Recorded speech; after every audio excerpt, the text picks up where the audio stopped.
el otro déficit, no el fiscal, no el económico, sino el déficit de clase media argentina. ¿Qué es la Argentina de Milei si la clase media argentina, que ha sido tan arquetípica del modo en que nos autopercibimos, empieza a transformarse? Bueno, de eso vamos a hablar hoy con uno de los consultores que mejor oculta ese latido de la clase media y lo viene haciendo a lo largo de los años. Me refiero a Fernando Moiguer. Muchísimas gracias, Fernando, por estar en la repregunta. Muchas gracias a vos. Fernando es el CEO de Moiguer Consultora de Estrategia, es experto en consumo, marcas y estrategias de negocios, es economista por la Universidad de Buenos Aires y es profesor en la Universidad de Buenos Aires, en la Universidad de San Andrés y en la Universidad de Itela.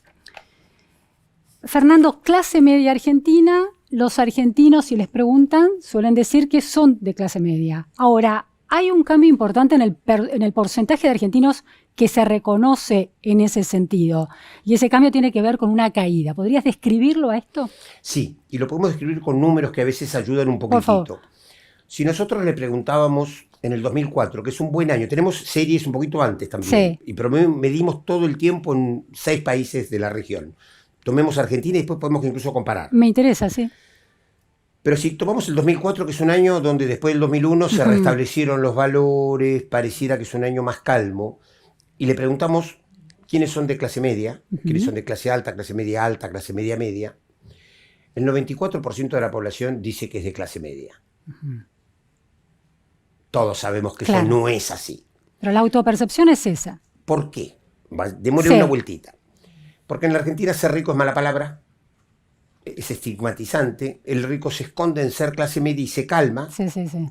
y el pobre siente que va camino a ser clase media. Entonces ya empieza a tener pautas de consumo, de vida, de valores, de lecturas incluso, y todos somos clase media. La clase media también es un buen lugar para esconderse, y si vos decís que soy clase media no tengo problema. Ahora, lo interesante que estás diciendo ahí es, el rico se esconde, ¿no? Lo usa como un disfraz. Pero el pobre, aunque su situación presente sea mala, tiene la expectativa de que podría llegar, al menos en 2004, en su Estoy mayoría. situado en el 2004. Claro. Y ese es el país que nosotros llamamos la Argentina. Vamos a hablar mucho del país que llamamos la Argentina, que es el que está cambiando, tal cual vos lo anticipás claramente en tu comentario. Cuando volvemos a hacerlo ahora, a 20 años, Sí. un poquito más, tenemos 2 momentos. Uno que le preguntamos igual que en el 2004. Clase alta, clase media, y eso nos da el 74%. Ya eso, en el 94 pasa al 74%. Hoy el 74%... Se autodefine, pero si yo le dejo decir alta, media, baja, clase baja, alta, media, Sí. es decir, le doy muchas alternativas, el Sí. 74 se sigue reconociendo ahí. Es decir, bajo 20 puntos, pero sería la 3/4 parte del país. Sí.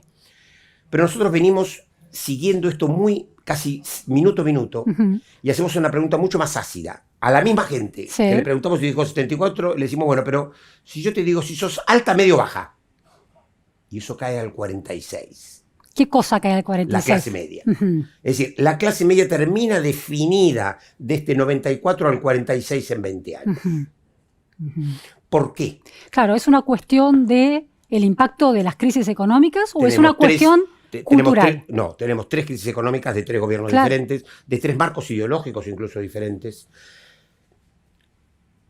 Y este gobierno que ya arranca habilita arriba a la clase media alta a que la riqueza no es estigmatizante. Vamos a encontrar gente que empieza a decirse rico que antes no se decía. Ah, interesante eso. Esto está pasando en el mundo, Sí. pero en la Argentina, que es muy fuerte, pasa más. Y eso tiene consecuencias tremendamente enormes que podemos conversar. Y la clase media baja, lo que llamamos técnicamente el C3, es esa clase media baja que viene de pelearla todo el tiempo, está en un bordecito que hay una devaluación y es clase baja, y baja la inflación y es clase media. Sí. Está con la nariz ahí, el río le sube y le baja todo el tiempo. Empieza a descubrir que nunca va a crecer. ¿Por qué nunca va a crecer? Técnicamente, tengo que ir a esos datos, ese C3, esa clase media baja, empleado del Estado, maestros, bomberos, policía, personal de salud, son todos los que están viviendo una caída de su salario que no pareciera que se detenga en los próximos años. Entran los que alguna vez definió Cristina Kirchner como hace relativamente poco, un par de años, como trabajadores pobres, sector privado, pero con bien. salarios muy empobrecidos. Según donde estén. Pero es lo que se puede llamar, como ya lo llamamos en algún momento, nuevo pobre. Claro. Acercándonos a ese concepto que traes. Sí. ¿Por qué nuevo pobre? Porque tiene valores culturales de clase media y bolsillo de pobre. Claro. Y ese sector está trayendo consecuencias porque ya descubre que nunca va a ser clase media. Claro, no hay un futuro de ascenso social en el horizonte. No, porque no lo tuvieron los padres de ellos y no lo tienen ellos. Ahora, antes de seguir avanzando, porque sacás conclusiones muy interesantes de datos también muy interesantes, ¿cómo definirías la clase media? ¿En qué se basa un grupo social para que uno diga, bueno, esto es clase media, por lo menos en la Argentina? Es una pregunta preciosa y la respuesta es ambigua. A ver, pero uno es la aspiración del ascenso social. Yo te la podría definir siempre. A ver. Pero una de las primeras conclusiones que obtenemos de esta clase media, si le pregunto a ellos están desparametrizados. La clase media ya no sabe qué es ser clase media. Ajá. Por eso digo, es muy... Pero hagamos el antes y el después. Antes, cuando estaban antes parametrizados, antes es fácil. ¿qué sueños, qué conclusiones sacaba la clase media sobre la vida? Bien, te lo puedo adelantar primero con bienes básicos, para hacer la taxonomía. Sí. A ver. Nivel de educación universitaria, propiedad del inmueble, propiedad automóvil. Soy propietario. Sí. ¿Te acordás de la vieja campaña de propietario? Sí. Bueno, apelaba a ese valor y eso... Lo hizo Madre hace 20 años. Sí. Debe ser 2008, 2000, un poquito menos. ¿Empleo en relación de dependencia? Sí, pero depende de dónde. Si estás en una compañía que ajusta los salarios y estás en blanco, vas camino. Sí. Si no, no. Porque no es lo mismo. Sí.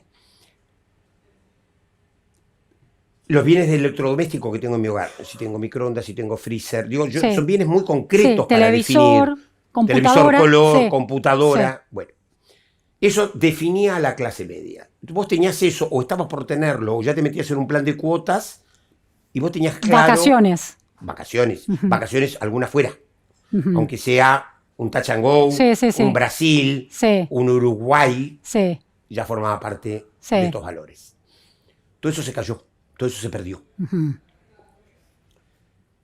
Hoy incluso hasta podés viajar y no ser clase media. Digo, se dan contradicciones muy interesantes en los jóvenes en especial. Claro.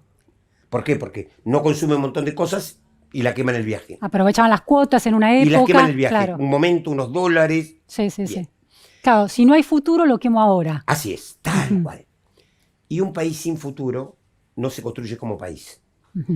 Esta clase media no ve futuro. El país, ahora vamos a meternos después, sí empieza a ver un futuro que durante varios años no vio. Y nos vamos a meter en los cambios que se implica.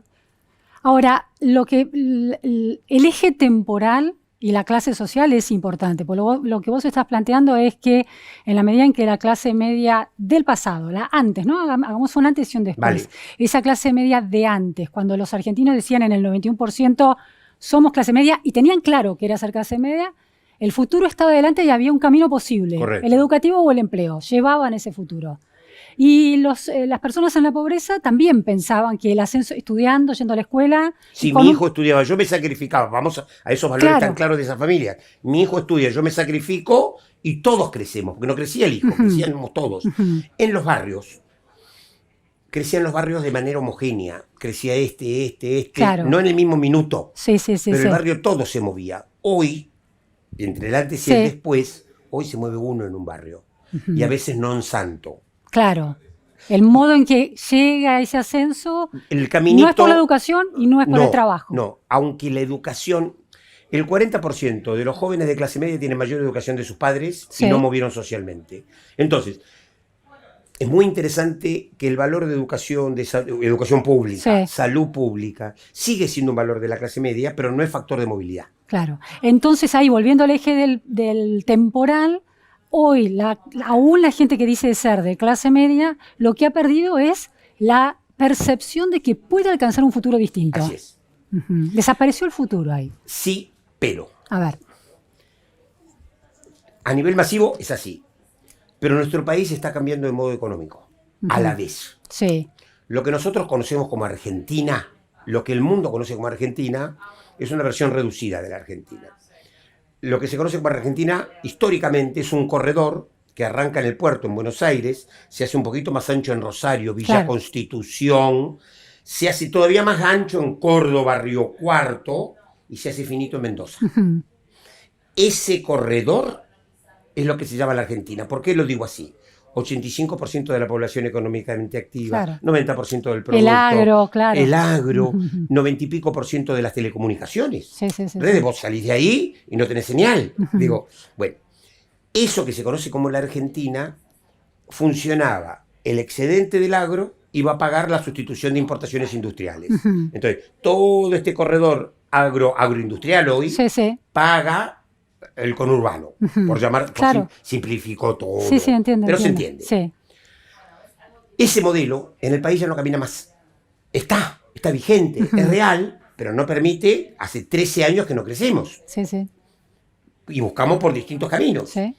Entonces empieza a aparecer a la par de ese modelo un modelo vertical, Ujú. extractivo, al cual nos negamos siempre. Ujú. Comienza en Jujuy, con el litio, con el cobre, Sí. sigue en Salta, Catamarca, San Juan, Mendoza, Neuquén, petróleo. Ujú.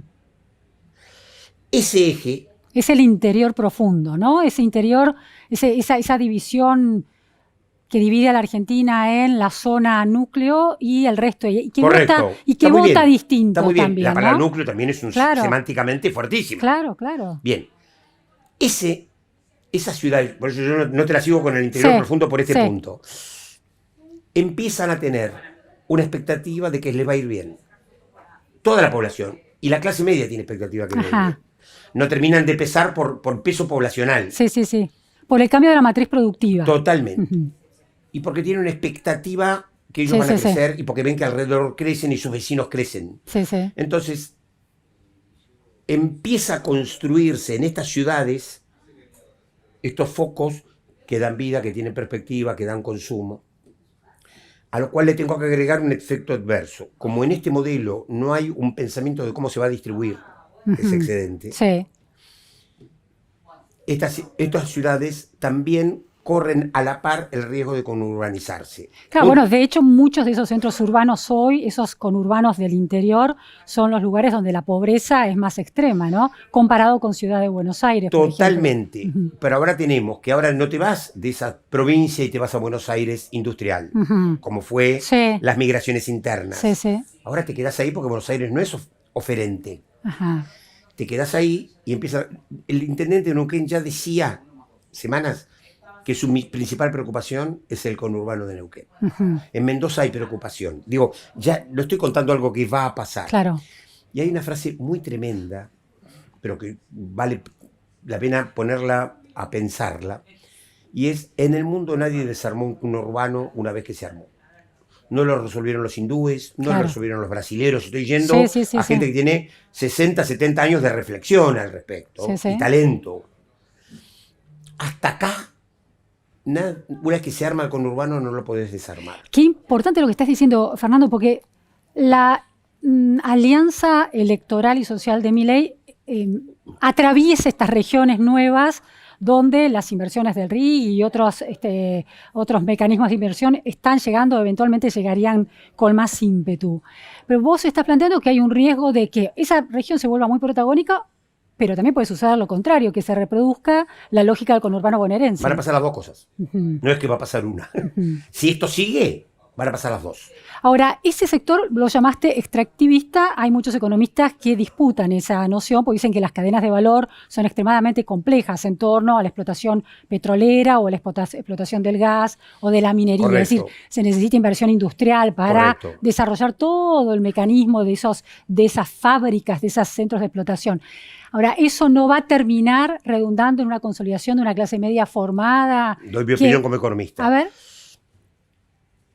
Tienen razón los economistas cuando hablan de esas cadenas de producción, pero en general no son cadenas de reconversión, sino son nuevas cadenas de producción. Uh-huh. Es decir, la arena que sale de Entre Ríos y va a Vaca Muerta está construyendo esa cadena en Entre Ríos, pero es con otra lógica y con otra industria. Uh-huh. Eso está ocurriendo. Uh-huh.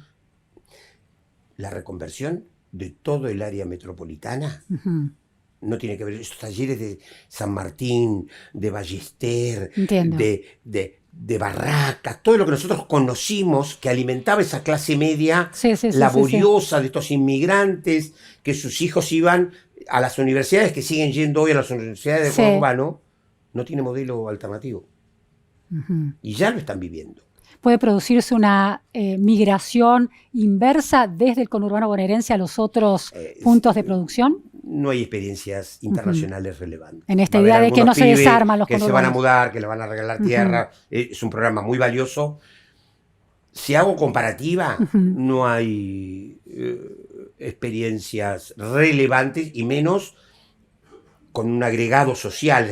Hasta estábamos más en la macro. Sí. Con un agregado social que el pacto en general de los jóvenes, pasa a toda la sociedad, pero el mood lo manejan los jóvenes en esto, y es El mood del humor social, ¿no? Claro. Sí, perdón. Sí.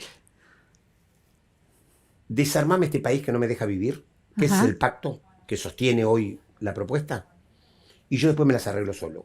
Ujú. Cuando llegue ese momento los pibes no se la van a arreglar solo, pero hoy esa es la creencia. ¿Por qué? Porque la creencia de todos juntos salimos falló. Claro. Realmente falló.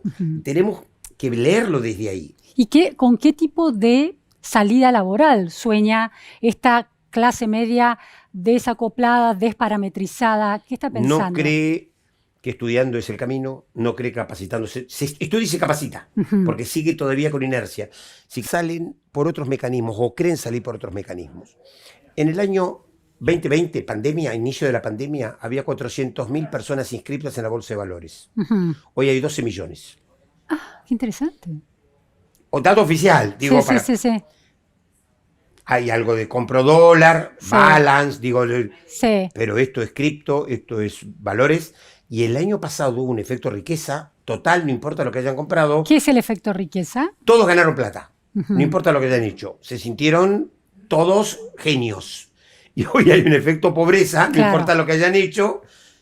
Claro, por el movimiento de los activos financieros, simplemente. Sí. Y esto le pasó a los adultos también. Sí. Pero estos jóvenes se metieron. Cripto cuando llegó a 100, claro, era todo un lenguaje y una lógica. Entonces, esa es la salida individual. La salida individual es el emprendurismo chiquito. Sí, Las redes, es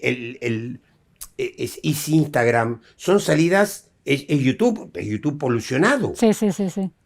Esto pasa en general. Ahora, este acceso de las clases medias más o menos empobrecidas a los activos financieros, con este boom de inscripción que vos decís en la Bolsa de Valores, es interesante, porque digo, en Estados Unidos, que hoy en día se está discutiendo mucho el tema de los aranceles y cómo impacta sobre todo en las inversiones, claro, las inversiones, pero de los norteamericanos comunes y corrientes que no corren a comprar dólares. Correcto, sino que es un fondo de inversión que tiene una cartera que los jubilados, los trabajadores.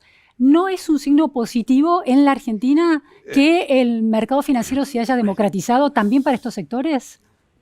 ¿No es un ascenso social con otro tipo de parámetros? ¿O es muy optimista esa mirada? Son 3 preguntas, trato de contestarlas las 3. Primero, sí es un símbolo positivo que la educación financiera haya crecido. Digo, la vamos a ponerla como ordenando.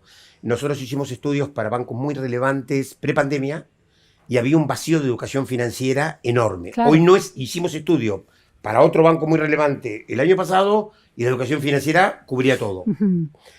Pero de los pibes que aprendieron solos en las redes, no hubo una educación ni nadie que explicara.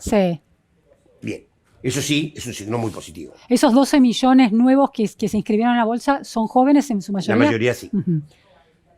Y es redes, y es app, y es... Sí. No es bancos incluso, en la mayoría de los casos. El segundo plano de tu pregunta es, esto tiene vaivenes y vamos en este momento mundial a que esos activos van a estar impredecibles un rato largo. Movimiento que arrancó, este movimiento tectónico que arrancó hace 10 días, es un movimiento largo, no corto. Con lo cual van a ver el sinsabor. Sí. Y el tercer plano sí puede ser ascenso social con valores muy instantáneos, donde el trabajo no es el valor, donde la educación no es el valor. Es otra sociedad. Sí, es otra clase media en tal caso. Tal cual. De producirse, es esas clases medias que vos ves en la costa, en algunas costas de Estados Unidos. Eso Claro. existe en el mundo, por Sí, Dios. sí, sí. Si vos querés comparar de verdad nuestro país A hoy ver. con algún otro país del mundo, decís, ¿con qué comparar Argentina? Sí, ¿Viste? sí, sí, sí, Nunca sí. se sabe. Trabajando mucho con dueños de cadenas de retail, de supermercados, de todo el mundo, que son los que van mirando estas cosas, conversamos mucho a solas, con americanos, con europeos, con rusos. No sé cómo llamarlos a los rusos Sí, ahora. sí, Estamos, sí, sí, sí, estamos sí. en un Complicado. debate. Sí, sí. Y coincidían claramente con este planteo. Somos muy parecidos a los viejos países de la ex Unión Soviética. Ajá. Es decir, gente que el valor de la cultura era un valor, que la educación era un valor, que tenían salud de acceso irrestricto y de pronto bolsillo de pobre. Ujú. Hay pautas de consumo idénticas en Polonia, en Hungría, en Bulgaria, a nuestra lógica. Ujú. Cuanto más cerca de Europa Central, menos ocurre esto. Cuanto más cerca de Rusia, más ocurre esto. Fernando, esta clase media tan particular que está atravesando esta transformación tan interesante y tan intensa, conecta, a ver, la pregunta es al revés. Milei y Karina Milei conectan mejor con esta nueva conformación de clase media. Pienso en Karina Milei, que era una persona común y corriente dedicada a la repostería, que por distintos atajos, o vendiendo tortas, o no, en concursos en la tele, distintas cosas que la clase media dejaba fuera como menú de opciones de supuesto. crecimiento y de ascenso social, llega finalmente a convertirse en secretaria de Estado. Y Milei es distinto porque tiene un título universitario, es economista. Pero digo, hay algo que representan mejor que nadie estos cimbronazos que hay en la concepción de la clase media. Salvo el núcleo duro Ujú. de sostén de Milei y de Karina, el resto de esta adscripción de gente que hoy dice estoy bien, Sí. o la paso mal, pero quiero Sí. que esto siga, que es mucha, Sí. y se mantiene, baja 3 puntos, 4 puntos, pero se mantiene, y es maravilloso como aguante ese número. No es una adscripción ideológica, ni de identificación. Ujú. Sí los representa, sí le dan el espacio, pero no es que la gente es pro y apoya porque se siente identificado por ese camino. Ah, entiendo. Son eso, Ujú. son ellos, por lo tanto los entienden, Sí, sí, sí. vienen de esa capa, Ujú. pero no es que yo, si sigo ese camino, voy a hacer. Me están habilitando para que yo pueda hacer lo que yo Claro. quiera. Es Una otro diferencia. pacto, es un pacto más lábil, Ujú. si querés. Ujú. Son ellos y mañana podrían ser otros, si estos un ratito no dan Claro, cuenta. claro. No es hasta acá, veamos cómo sigue la película, no es como se construyó el radicalismo, el peronismo e incluso el PRO. Ujú. Digo, si querés hablar de los partidos últimos Ujú. de la Argentina.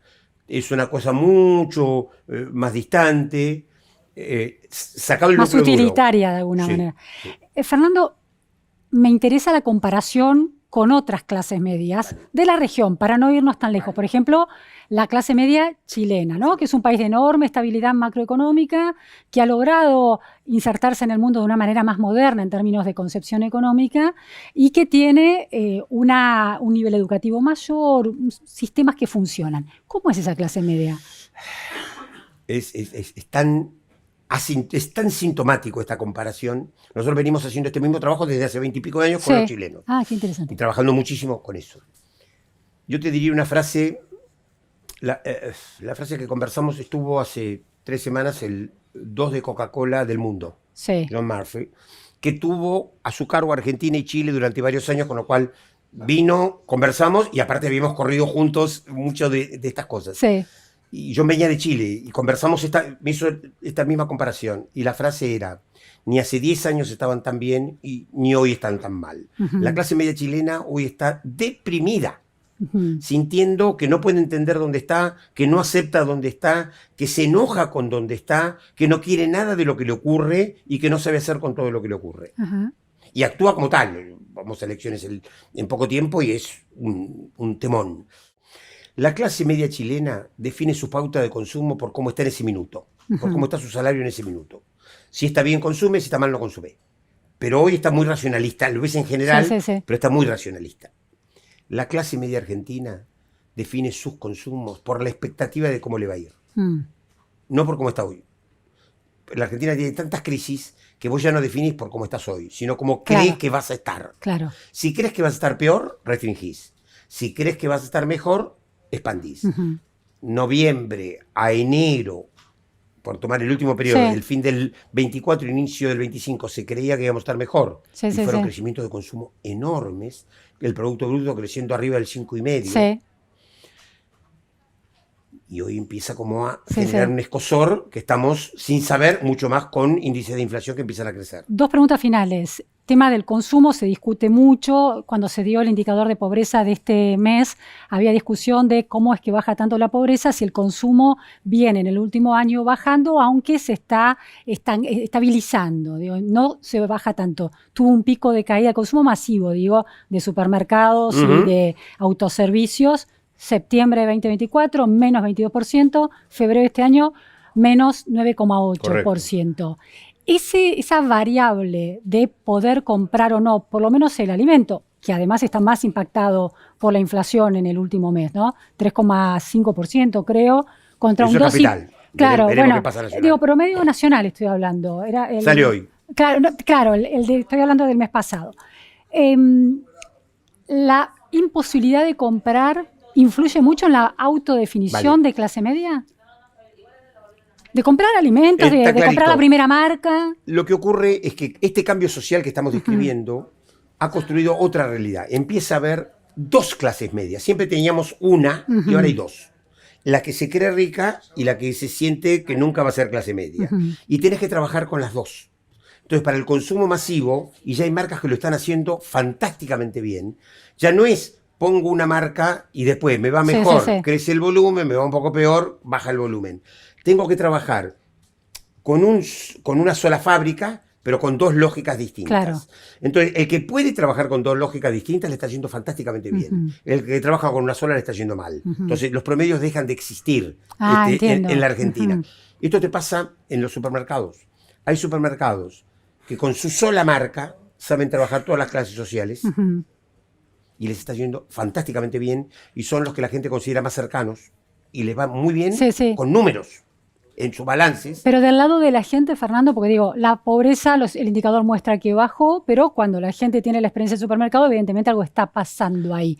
¿Qué se dice a sí misma esa gente de su situación? Sí, pero por eso digo, empieza a ver, el humor social siempre se definió por el área metropolitana. Bueno, el humor social ahora deja de definirse por el área metropolitana. Entonces también nosotros tenemos que ir a mirar qué está pasando en Córdoba, qué está pasando en Rosario, qué está pasando en Salta, porque eso está influyendo enormemente. Villa María, digo, hay polos que vienen de estar muy bien y crecen mucho. El humor social del AMBA va a ser cada vez más depresivo. Y la última pregunta, dijiste que este porcentaje, el pico de la pirámide social, está empezando a percibirse orgullosamente como rico. Correcto. Ya no tiene el pudor o el prurito que tenía antes, ¿no? Sí. Cuando se decía, soy clase media. Y dijiste que eso tiene enormes consecuencias. ¿Qué consecuencias son? Tiene una primera consecuencia comercial. Es decir, esta gente empieza a requerir espacios propios donde quede reflejado. La Argentina se construyó en los últimos 20 años con grandes recorridos donde empiezan a haber barrios totalmente fuera de circuito. Esos barrios fuera de circuito necesitan lugares comerciales que los concentren y que ellos tengan su estacionamiento privado, su aire acondicionado, su lugar de funcionamiento, sin venir al centro porque después de la pandemia nadie se mueve. Bueno, empiezan a haber esos lugares que son anclajes de esos segmentos y que quieren esa legitimidad. Es decir, una fragmentación todavía mayor de la Argentina. Mucho mayor. Las clases sociales ya no se ven como son, sino que se construyen por preconceptos. Nadie ve a un alta, ya no ve a un clase media o un clase baja. Ya no hay lugares. Antes eran las plazas, eran las canchas. No se cruzan, decís No vos. hay cruce. Entonces, el preconcepto empieza a dominar para una sociedad que hasta acá ha sido inclusiva. No sabemos cuán inclusiva va a seguir siendo en el futuro. Claro, y el último punto es el impacto que eso tiene en la representación política, ¿no? Si hay un sector que ahora además tiene un arquetipo que es socialmente aceptado, como el de soy rico, también su influencia puede empezar a pesar mucho de una manera más abierta en, no sé, en las decisiones políticas o en las políticas que se discutan. Ya lo está haciendo. Ya lo está haciendo. Muchas gracias, Fernando Megué, por este interesantísimo escenario que nos planteaste. A vos. Esto fue todo. Gracias por estar en la repregunta.